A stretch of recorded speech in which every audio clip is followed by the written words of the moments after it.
Vernissage TV says hello to Makkink Bey and Rihanna Makkink from Studio Makkink Bey. We are here at the Design Art Miami, and both of them have been invited from the Contrast Gallery in China. And it's maybe unusual that European designers are invited from a Chinese gallery. Jürgen, can you tell us a little bit about your work for the gallery? Yes. Well, I think it's happening more that you get invited into another culture and to see whether you can design with the tools being there. We were invited by Pearl to come to China, and she was still connected very much to really master craftsmanship. So we were invited to tour around China and choose the crafts we want to work with. Because also she wants to have the old crafts still exist, because they slowly get lost, of course, because so much production goes there, and with the production economics comes in, and then there's no time to really spend on the craftsmanship. It's more production. The gallerist told us that there is actually no industrial design in China, so all the things we see here, it's all handmade. Is that right? There's no part of the objects which are maybe industrial produced? Now what you see here is really handmade, but even everything is handmade actually there. Even if they have 20,000 faces, it's handmade.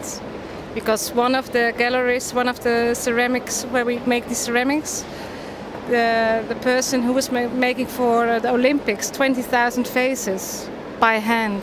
So we were this little amount doing this small amount of 8 pieces. So it was, what do you want with 8 pieces? So it's always, there are a lot of hands in China, and they all work with, still do this handcraft. But we're not used to it anymore. We all think it's machine. Everything is, it's like this paper cutting. I was standing with people and they said, "Oh, nice! Look, it's laser cutting." And it's really, but it's made by hand, by really masters who can do like lasers, almost the other way around. So, when I understood it right, there is the idea to reinterpret the Chinese tradition. Is there something special between that, or is there something similar between Dutch and Chinese tradition?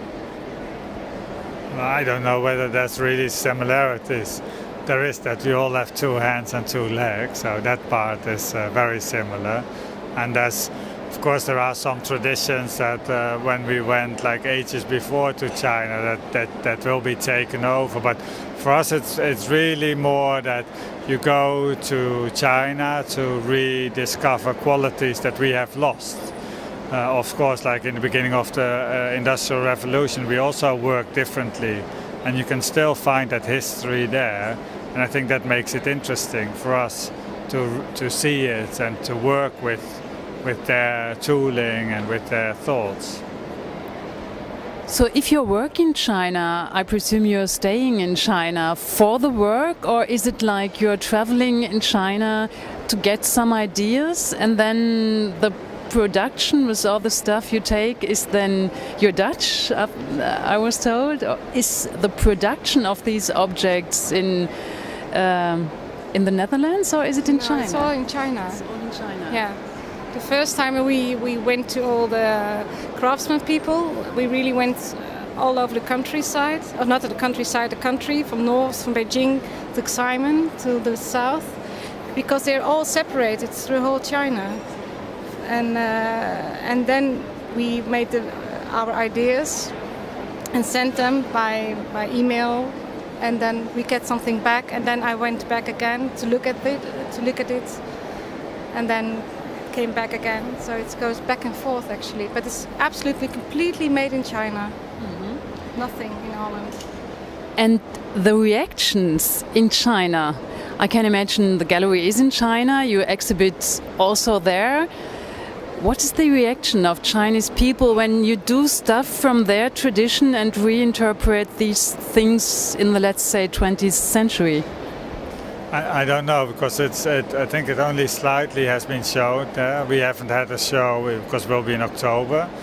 But there is always a question, and we know in other situations also, like you're so much more interested if you see the new thing. So I think for Europe it's like a big quality. The question is if they will feel very similar, because they feel with a lot of these things like the fabrics and everything, so they are so much more aware of that material. So I don't know whether they find it also that special. I think for us the main reason is also a bit the context of the project, that we started doing this thing about cleaning because we believe it's a talent, and it's something that if it's a talent then you want also to develop it, and if you want to develop it you want progressive tools, and they can be like very technical, but they can also be very luxurious, as we did. We did all the projects with what's it called? Not porcelain. So the brooms and the mops are very delicate, but still very useful. But you have to use them very delicate, so you have to have your movement really adjusted on the fine tools, and then when they are refined, then your movement will be refined and your cleaning will be a lot better. And I think in general that this cleaning is it's a very important part of society. If you want a beautiful place, then the beauty starts already with cleaning, and therefore we need that more, and we need to celebrate it more. So in a way you show the Chinese talents in your work in Europe. Yes. And these objects we see here, are they unique, or are they the cupboard? Is it 5 times produced, or is it just once? All limited editions, so there's all of them will be made in smaller amounts. Yes. Okay, last question. Does it mean, you're here as part of a gallery. Does it mean something special for you as a designer to be part of the design fair in Basel, or is it just normal work? I can imagine your work, it's different to work as an industrial designer. Yes, well, I think that the quality, and I think we are very much in a very luxurious situation, is that we work in really a lot of different fields. So we do really industrial design, we do projects, we do small architecture until like bigger products. And so everywhere you are, you learn how people behave and what they think of, and what it does if you are in small amounts, what if you are in big amounts, and how people will readjust to it. And I think this knowledge you will always use within your projects, because I think the most important thing when you want to succeed with the product, it really depends where to use it or how to use it. So if the context is right, then things will fall in places and will be properly used. Okay, thank you very much, Rihanna Makkink and Jürgen Bey, and good luck for the future. Thank you.